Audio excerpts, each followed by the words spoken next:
to Afternoon Light, the podcast of the Robert Menzies Institute, hosted by Georgina Downer.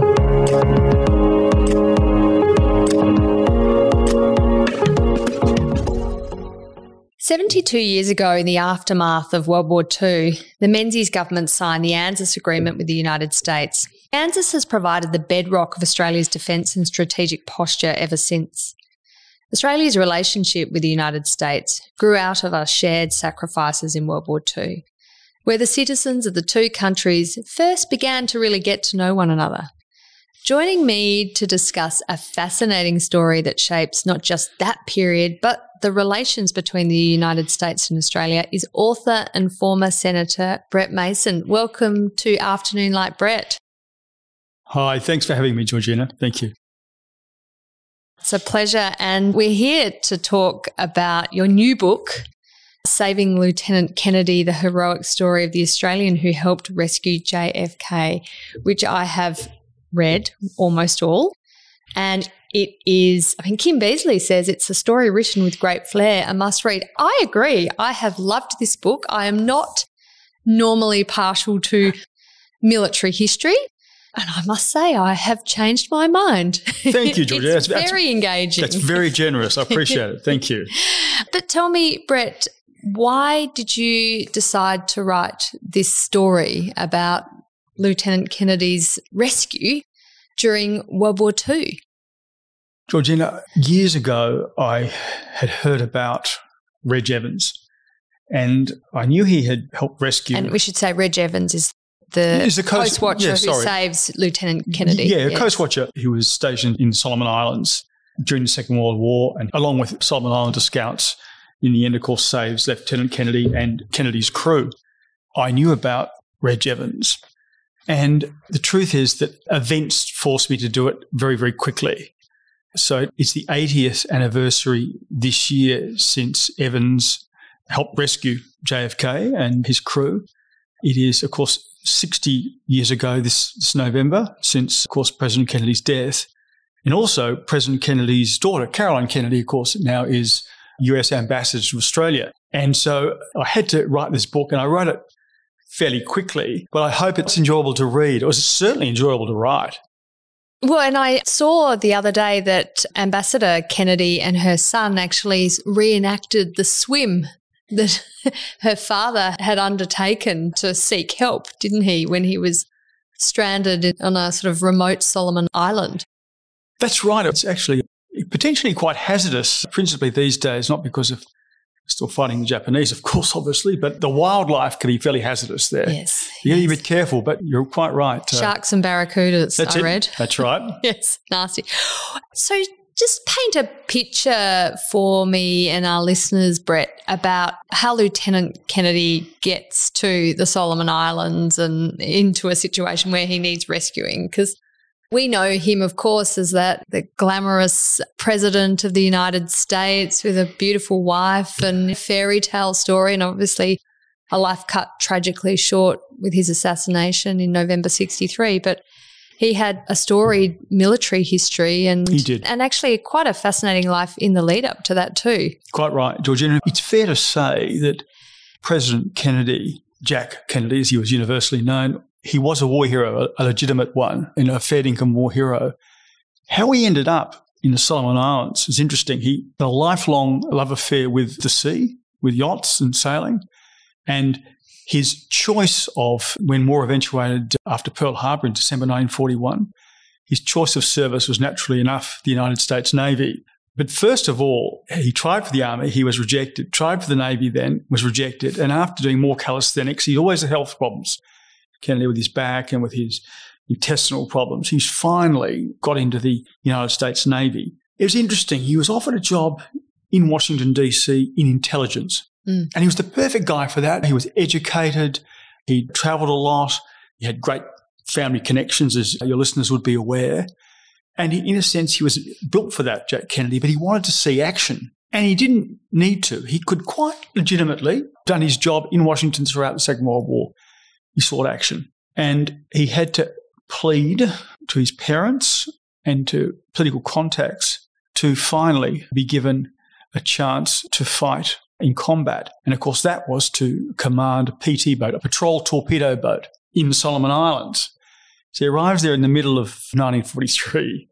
In fact, when he arrived, the Japanese were bombing his boat that he arrived in the Solomons on. So he arrived got one hell of a welcome. A few weeks of quiet, and then in August of 1943, 80 years ago this year, he was sent out along with 15 other PT boats to patrol on the west coast of the Kolombangara Island, where the Japanese destroyers and Japanese transport ships brought down men and materiel to their bases. And what the PT boats were supposed to do was to disrupt that, what they call the Tokyo Express. Yeah. And it was just to disrupt that. And that night, the 1st of August 1943, it was a shambles, basically. All of the PT boats went out. The 4 boats that had radar shot their torpedoes to no avail and then went home back to base. Kennedy was left out in Blackett Strait with 2 other PT boats, lost contact. And at about 2:30 in the morning on the 2nd of August 1943, out of the mist and the gloom and the dark comes a Japanese destroyer weighing over 2,000 tonnes, about 125 metres long, and smashed into a 25-metre, 50-tonne PT boat. So it's like a truck hitting a billy cart, and broke it in two and smashed it, and it exploded with all the aviation fuel on board for the engines. And everyone assumed that Kennedy and his crew had all been killed. The PT boats thought that, and so did the Japanese on the destroyer. They thought that everyone was dead, but they weren't. No, indeed. And of course, this then brings us to his interaction with Reg. But I think it'd be interesting for you to explain about these PT boats, because you write about this, how they were much loved, but they were sort of completely hopeless. Yes. But Kennedy really loved his PT boat, didn't he? Yeah. They were very romantic. Yes. Because PT boats had helped General MacArthur escape from the Philippines, ultimately back to Australia. And there was a romance about these wooden-hulled, mahogany-hulled boats that young men loved. And everyone wanted to be a commander of them. And the competition was intense to become a commander of a PT boat. But as I was saying, the problem was the torpedoes didn't work, or hardly ever worked. And there's hardly ever a recorded case of them ever doing any damage except to each other. So they were a glamorous craft, but not very useful. And in time, of course, they had to be upscaled and superior armaments fitted and so forth. And they became a bit more useful. They became gunboats. But they were romantic, useful only, they used to say, for raising war bonds. Yes, well, at least they had some use. So we're talking about the Pacific theatres of war. Of course, the United States having entered World War II later than Australia and Britain, and that particularly with the tragedy at Pearl Harbor. But then, the Pacific does become, and particularly the South Pacific and New Guinea, become such an extremely serious theatre of war for Australians. And you see the rise of the Coast Watcher, yes, which is, I think, a position, sort of a quasi-military position that I don't think many people know about. But, of course, this was a time when we didn't have satellites and good military communication, so we had to rely on a lot of eyes and ears and bits of paper and messengers. And you see these Australians being deployed all around the Pacific in this role. Can you tell me about what Coast Watchers were doing? And, of course, the famous Coast Watcher in this case, Reg Evans. Reg Evans, indeed. Yeah. Georgina, before drones and satellites, we had Coast Watchers, and they were, in fact, intelligence officers. Yeah. And there were about between four, depends how you count them, but between 400 and 600 of them throughout the Second World War, stationed on islands in the Pacific archipelago. And their job, initially at least, was to sit like a spider in the web, as Reg Evans later wrote, and simply report on the activity of the Japanese, both the movement of troops and materiel, and supplying and so forth. So they spied on the Japanese, in effect, to find out what they were up to. It was a difficult job. It was behind enemy lines. And there's a quote from Commander Eric Felt, who established the Coast Watchers before the Second World War, or reinvigorated them before the Second World War. And he said, as a Coast Watcher, I can only promise you the promise of extreme peril. If you are caught yes, you'd be killed, but you'd be tortured first. And dozens were. And Reg Evans knew that. But he and others who had worked, as Evans had, he'd worked in the Pacific, as you know, from the late 1920s when he was just a young man. So he knew the islands, knew the people, knew the language. So he was a perfect recruit into the Coast Watcher system. And, well, in the end, he makes one particular rescue that changes, well, American history certainly, but probably world history. But they were so critical, as you point out in your question, particularly in Guadalcanal, Australian coast watchers based on Bougainville that alerted the Americans to the Japanese bombers leaving Rabaul and coming down to Guadalcanal that bombed the American bases. And they gave the Americans about 2 hours' notice by reporting, by relay actually, relay to Port Moresby, Townsville, Canberra, Pearl Harbor, finally back to Guadalcanal. But it gave 2 hours for the Americans to get ready for the arrival of the Japanese bombers. And Admiral William Halsey said that the Coast Watchers saved Guadalcanal and Guadalcanal saved the South Pacific. So it's quite a big call. And potentially Australia. And of course, it wasn't just the Australian Coast Watchers who were important. It was the scouts who were local islanders, Solomon Islanders. And I mean, it's interesting in your book you write about, I mean, of course, the Coast Watchers were taking huge risks in these jobs. And if they got caught, it was absolute curtains and potentially a very agonising death too. But the scouts were putting even more on the line, weren't they? Because their families, they were living in their communities. So potentially if they were caught, it wasn't just them who would get dead right. Executed. It was the entire family. That's right. Well, the village, and it's like the partisans in Europe during the Second World War. Yeah. They didn't just kill you. They killed your family or the village, or they took out reprisals against others. So you're right. Reg, if he'd been caught, no doubt would have been killed. But if the scouts had been caught, it could have been, their families were killed as well. So they really were taking a big risk, the scouts. And there's not one case in the Solomon Islands of the scouts ever betraying the trust of Australian or indeed Allied Coast Watchers or members of the military service of the United States or Australia, ever. Not once. That's amazing. Can you tell me a bit about Reg Evans before? I mean, you've alluded to it. He'd worked in the South Pacific before becoming a Coast Watcher, but he's a very different figure from Jack Kennedy, isn't he? I mean, they couldn't have been more different. He's very, very different than Jack Kennedy. He's described, one of the people that wrote this lovely endorsement for the book described him as the laconic Australian. I thought he isn't a laconic Australian, but he's sort of the iconic Australian as well. He's a man of few words, born in 1905, working class family in Leichhardt. Father was a public servant. Reg was quite well educated, sought to go into the Royal Australian Navy, didn't get in. But then in the 1920s, as a young man, Burns Philp opened tourism in the South Pacific, tourism and also cocoa trade and copra and so forth. And Reg was always in love with the sea. So he went to the New Hebrides, which is today Vanuatu. And it run in those days, they call it a condominium between the United Kingdom and France. But it was popularly described as a pandemonium because it was such a shambolic government. However, he worked there but had to return to Australia because of the Great Depression in the late 20s, early 30s.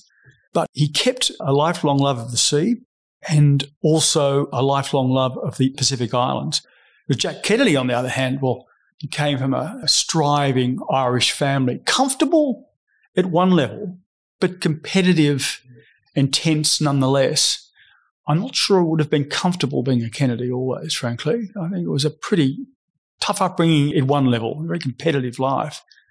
But he went to great schools, finished at Co-8, a great prep school in Connecticut in the United States, and had such a personality even then as a teenager.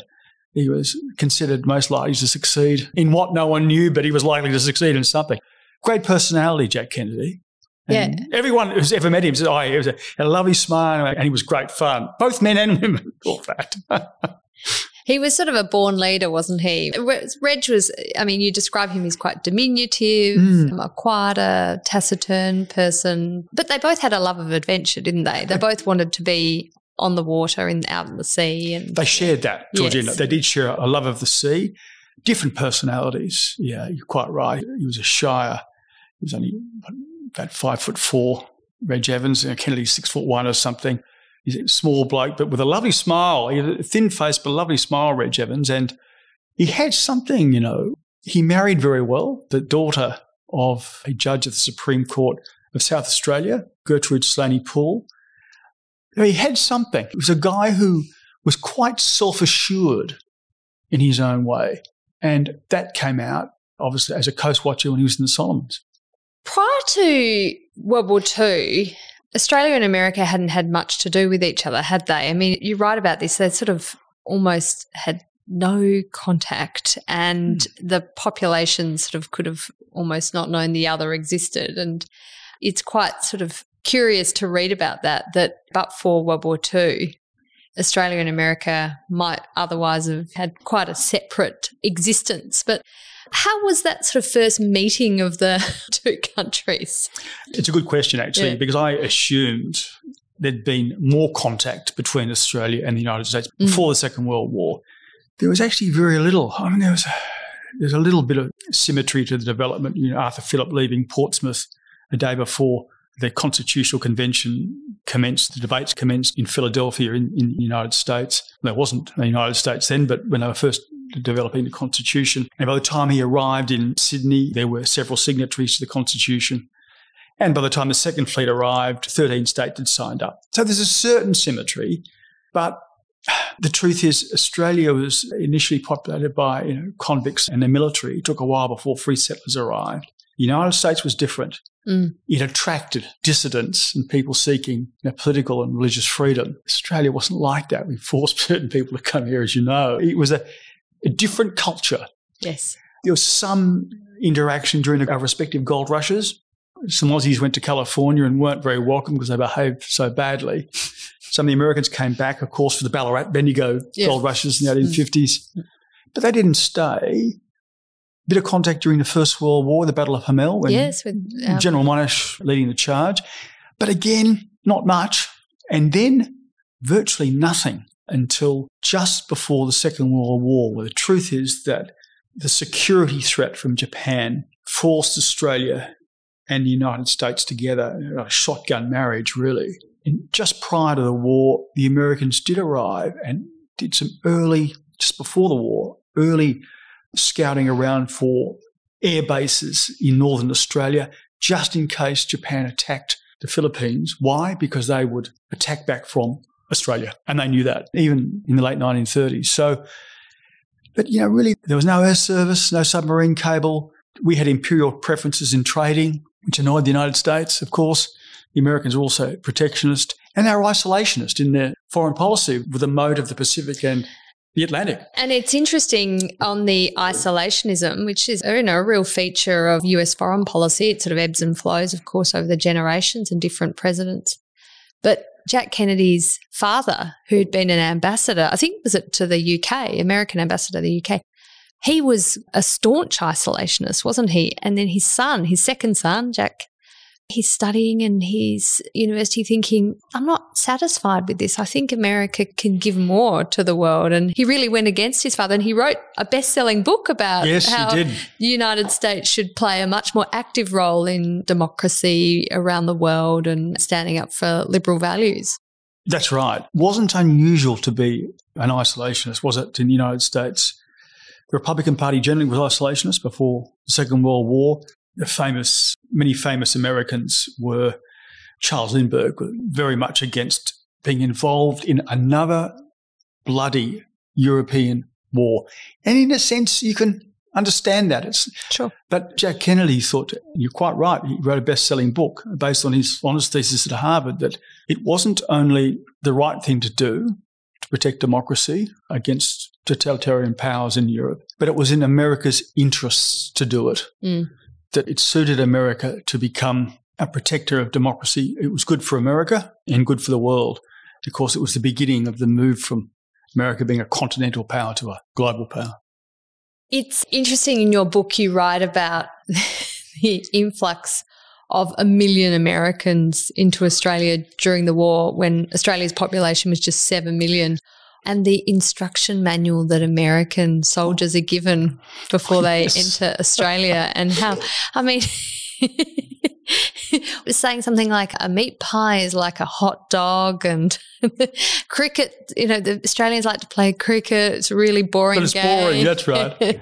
But I thought the interesting assessment of the Australian character that Americans, they like to do well, but if they want to do well, they work hard to get what they want, to receive the rewards of their work, whereas the American assessment of Australians is they're pretty laid back and expect the state to provide, which goes against a bit of, I think, our national storytelling to ourselves. But it was interesting in the 1940s, that was what the Americans observed of Australians. That's right. I think one of the quotes in the book is from a young American serviceman who said, "Oh, the Aussies, I like the Aussies, but all they want to do is sit around drinking tea all day." That they didn't want to work too hard. I think if that was true, it's not so true now. I mean, no one would say Australians don't work hard. When I was growing up in the 70s, people still said that. We didn't work hard. But no one would say that anymore. Australians work hard. And having worked in Europe for a few years, I think Australians can count themselves among the world's hardest working people. But certainly back then, as you say, with the influx of 1 million Americans into a country of 7 million, it changed the way we thought about ourselves. In a sense, it gave us a model for the future. This was a truly multi-ethnic country. We were British. Mm. Now, some of your listeners might think, well, we were, and the census will detail that, but about 97% of the country looked just like me, or 98% of the country. And we thought of ourselves as British. It didn't matter if it was Alfred Deakin saying that or John Curtin. We were British. The Americans arrived and they looked different, far more diverse. They had Scandinavians, they had Poles, Germans, Italians, and the rest. And that diversity was a bit of a shock for Australia.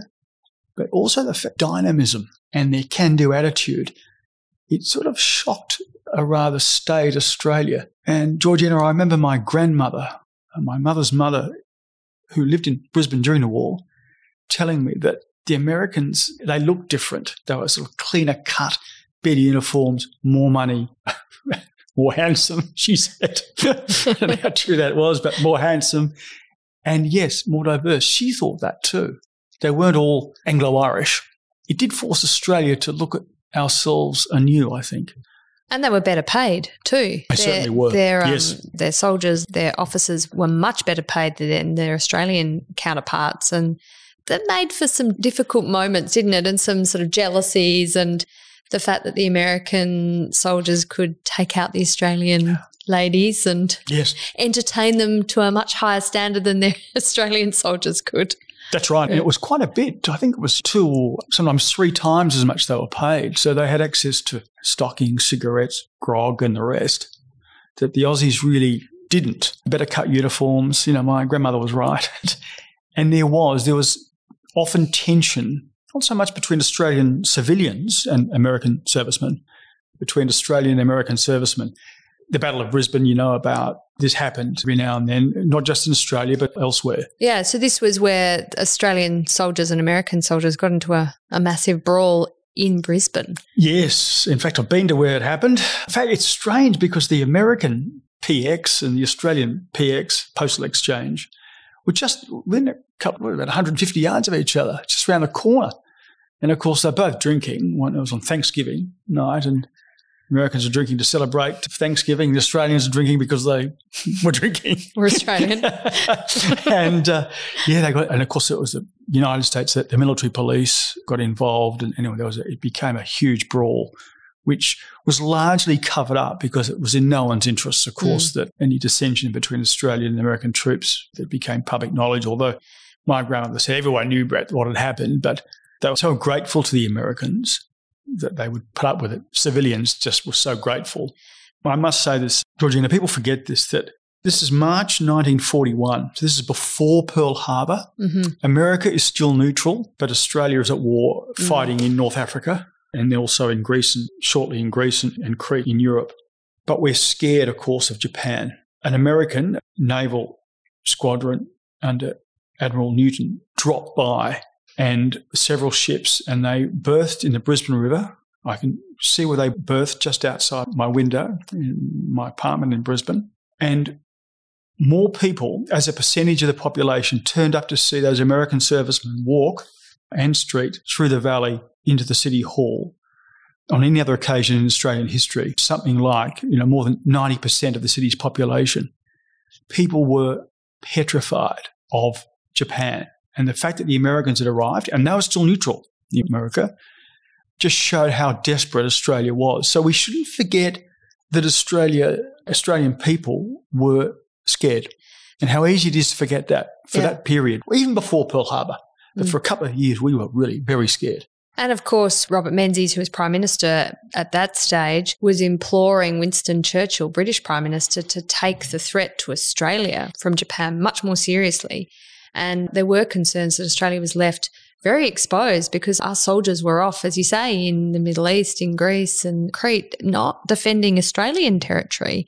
And then, of course, with the fall of Singapore in February 42 and bombing of Darwin, the reality is totally brought home and all our worst fears were realised. And you write about this, that sense that we saw Americans, not the British.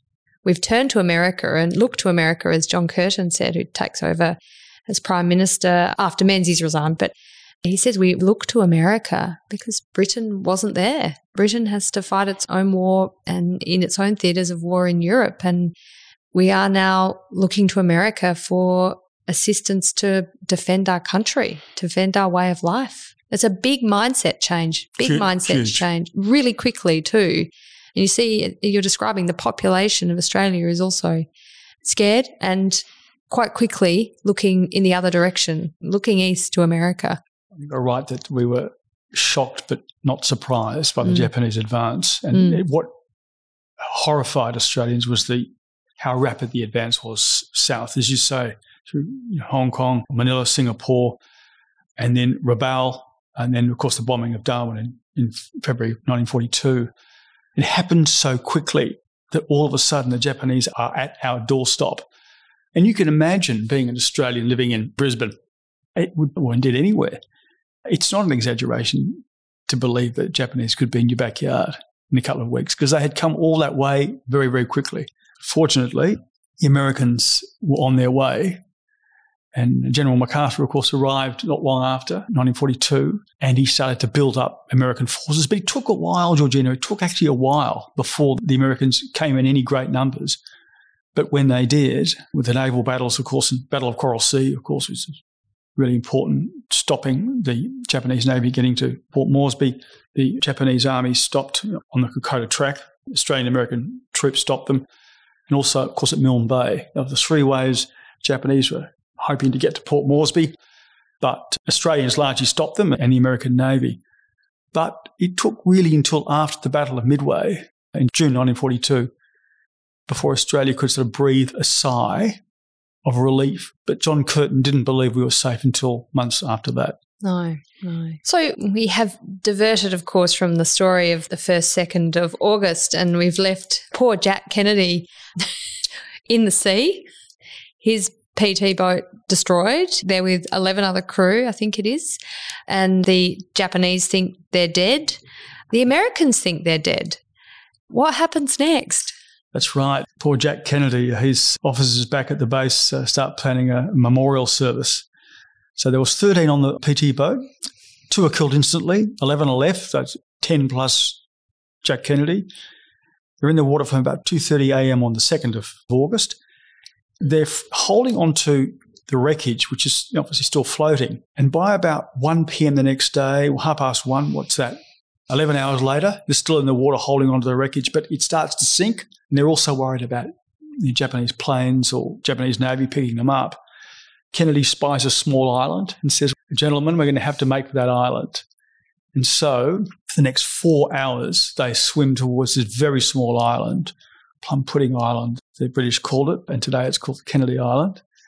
And Kennedy, who was a strong swimmer, he swam for Harvard University, and he grabbed one of the blokes by his life vest with his teeth and breaststroked this injured crewman all the way to the island.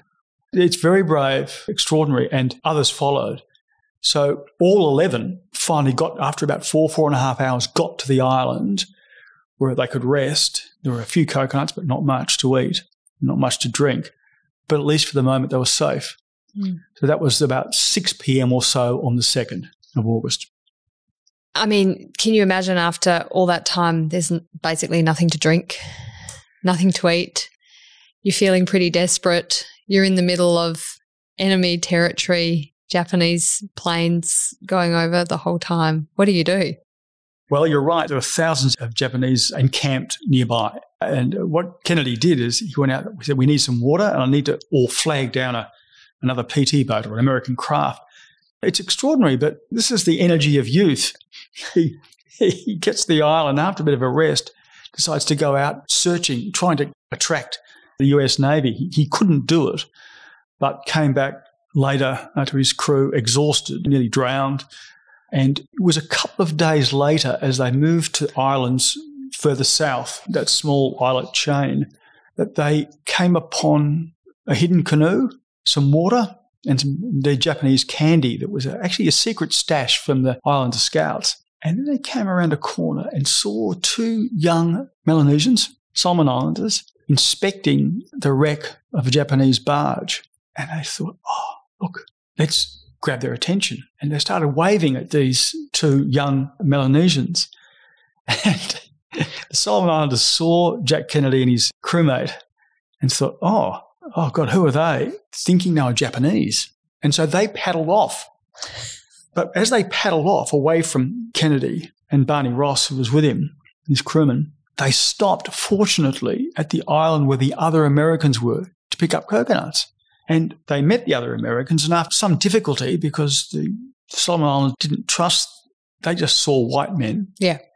And thought Japanese or German or danger. In the end, there was enough communication and enough pidgin English to explain to the Solomon Islanders they were Americans, and then 2 + 2 = 4. Scouts thought, oh, these must be the missing Americans. So when Jack Kennedy arrives back at the island at about midnight, he sees a fire and sitting around that fire smoking cigarettes of the 2 Solomon Islanders that he'd seen earlier that day. And that, of course, was the start of the rescue. Amazing. So at this stage, they are thought to be dead though, aren't they? Thought to be dead, yes. Yeah. So how does he get a message to Reg? Well, from there... that's no mean feat. With no mobile phones, no drones, no there's satellites. No WhatsApp back then, no. What happened next was that Jack Kennedy, they needed to write a note to give to either Coast Watchers or indeed the US bases that were miles away. But they needed to write something to tell them that the Americans were alive and they needed help. So they got a coconut, of course, a famous coconut. Coconuts are coming in very handy. They are. Yeah.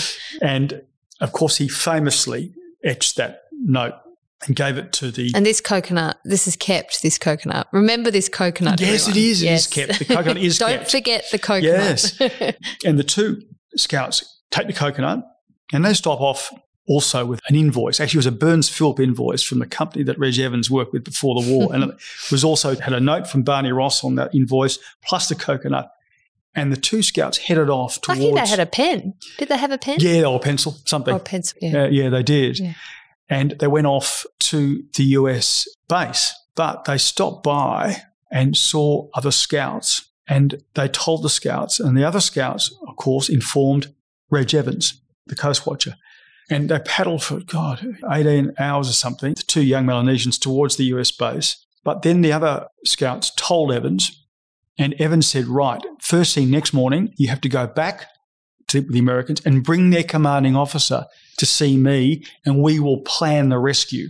And next morning, Benjamin Kevu, this is when Benjamin Kevu comes into the story, who could speak good English. He was Methodist educated and he had very good English. And he was sent with a note from Reg Evans on OHMS notepaper, I might add, on His Majesty's service, it would have been back then. And Kevu took it to the Americans and arrived. And as the islanders moved towards Kennedy and his crew sitting around on the island, with a flourish, he took out this note and said, "Sir," and gave to Kennedy this OHMS note signed by Reg Evans saying, "Please come back to the island to help plan the rescue of you and your crew." They didn't do it straight away. They had a feast instead. They had a big feast. They're all starving. Yeah. And then later that day, hiding under palm fronds in the canoe, Kevu and the others ferried Kennedy back to, by then, Gomu Island, where Reg Evans was stationed. He just moved there the previous night, actually, and he hadn't set up his radio, but he had by this later that day. They ferried him back, and luckily he was hiding because there were actually Japanese spotter planes above looking at them. Gee. But he was hiding under the fronds, and late that afternoon, probably around about 6 p.m., Evans can see, looking, ripples starting to occur and a canoe moving towards them. And he's worried because he thought, where's the commander? Where's the white man? And he looked across and he didn't worry because the quote is, Benjamin Kevu's face was wreathed in smiles. So he knew things were going well. And just as they reached the beach, out jumped a skinny, unshaven, bedraggled, exhausted Jack Kennedy and grabbed the hand of Reg Evans and said, boy, am I glad to see you. And then Evans said to him, and I'm bloody glad to see you too. and they went, and of course planned, they went back for a cup of tea in Evans's hideaway and planned the pickup later that night of Jack Kennedy's crew. And of course, late that night, the Americans came up, picked up Jack Kennedy. Kennedy took them back, navigated their ways through the coral, picked up Kennedy's crew, took them back to Rendover, and all of them survived. The 11 that were on the island all survived. And Reg Evans and Jack Kennedy wouldn't have expected to see each other ever again. No. So that could have just been the end of it. I understand that Jack had to take Reg's rifle. Well, that's right, he did. And he didn't have many clothes left by this stage, so he had to take some coveralls from him. Quite right. That's right. So anyway, Reg was happy to oblige, but that's right. He gave him you're quite right. He gave him the rifle. He needed that because it needed to have 4 shots to warn the PT boats that it was a friend, not foe. Friend, not foe. Quite right. So, I mean, fast forward to 1961, and well, they do meet again, but there was a lot of confusion, wasn't there? So Jack Kennedy thinks that Reg was, I think, English and then thought he was maybe New Zealand. Well, he originally thought he was English, shouldn't he, because of His Majesty's Service letterhead, and he couldn't read his writing properly, so he couldn't actually remember the name of Reg. He thought it was a completely different name. And then he thought Reg was a New Zealander, so really they might never have met again. But Georgina, that's right. An amazing turn of events. And that was the rise of Jack Kennedy's political career. Yeah. You know, if it hadn't been for that, no one would have been particularly interested. But as he became, congressman, senator, presidential hopeful, and then, of course, elected as president of the United States, who was that bloke who rescued President Kennedy, as he then was in August 1943? John Hersey's original article published in New Yorker says it was Lieutenant Wincote from the New Zealand Infantry. Yeah.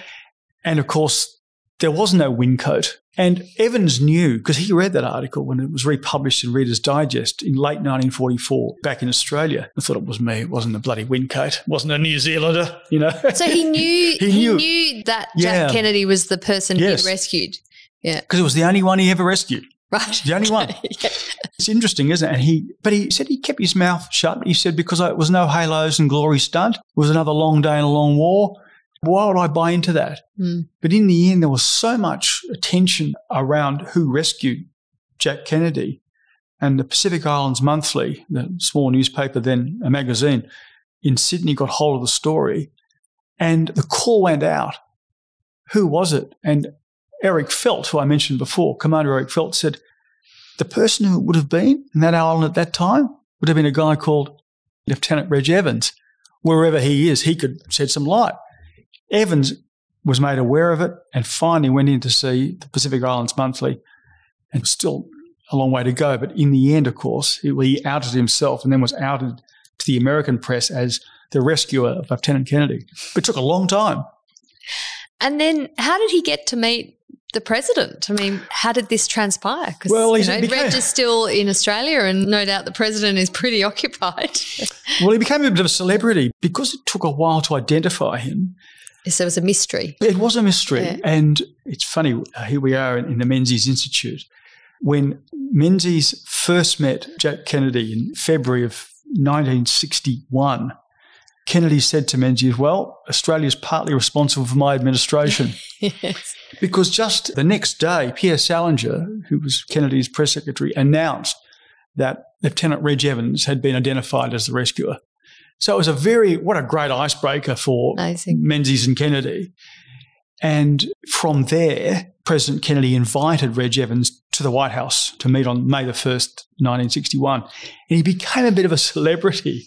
He appeared on these crazy evening shows in America and with Betty White, among others.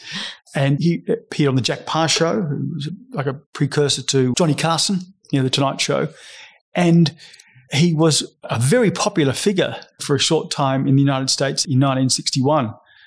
And then, of course, returned in 1962 with Benjamin Kevu when Jack Paar did a special on the rescue of PT-109. Yes, you've got some lovely photos of these meetings in May 61 and, Reg Evans and President Kennedy together in the Oval Office, and then, of course, with Benjamin Kevu in 1962 and the surviving crew of that PT boat, which is wonderful to see these photos. But what of the coconut? Tell me. Oh, the coconut. Well, of course, that survived. And one author describes as one of the talismans on the road to success that he put on his desk in the Oval Office that was taken by the two, like Kaza, Aroni Kamana and Boigu Kaza, the two original Coast Watchers that saw Kennedy originally, all the way to Rendover. And they took that with them. And Kennedy got the coconut back and the handwritten note from Evans and kept them as reminders of the frailty of human beings and how the difference between life and death can be so narrow. And that reminded him until the end of his days just how lucky you can be and indeed how unlucky you can be. I mean, it's quite a remarkable story. And as you say, and as President Kennedy said, Australia was responsible for the Kennedy administration, but also Australia contributed to his personal story, that as a war hero and as someone who was so central to the development of the Australia-US relationship. Absolutely. In fact, Menzies, when President Kennedy was killed, in the eulogies delivered in House of Representatives, Menzies said what set Kennedy apart from his predecessors was his genuine interest in Australia. Yeah.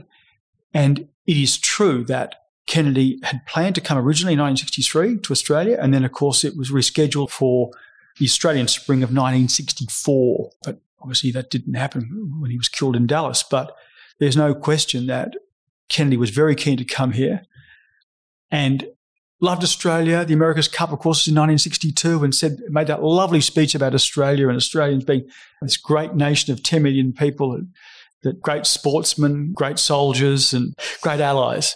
So he was very fond of Australia. In fact, Sir Howard Beale, our ambassador, said that he was very, very fond of Australia and Australians. So it's a pity he didn't get here. But his successor did, of course, in Lyndon Johnson. And, of course, Lyndon Johnson, a story for another day, a podcast for another day, had famously been to Australia during World War II when he was a congressman, but on a sort of mission directed by General MacArthur, I think. But there was that strong connection with those later presidents that Menzies had to interact with over his almost 18 years as Prime Minister. Well, Brett, what a fabulous story. Thank you for telling it and writing it and making it once again such a prominent part of the Alliance, because it's a story that I think was very well known back in the day, but of course isn't so well remembered these days, and you're righting that wrong. So great to have you on Afternoon Light to discuss it. Thanks so much. Thanks, Georgina.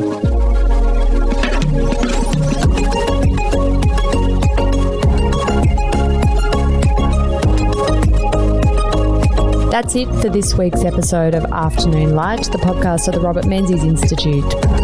Please make sure to subscribe and catch up on our latest online content on our website or on Twitter, LinkedIn or Facebook.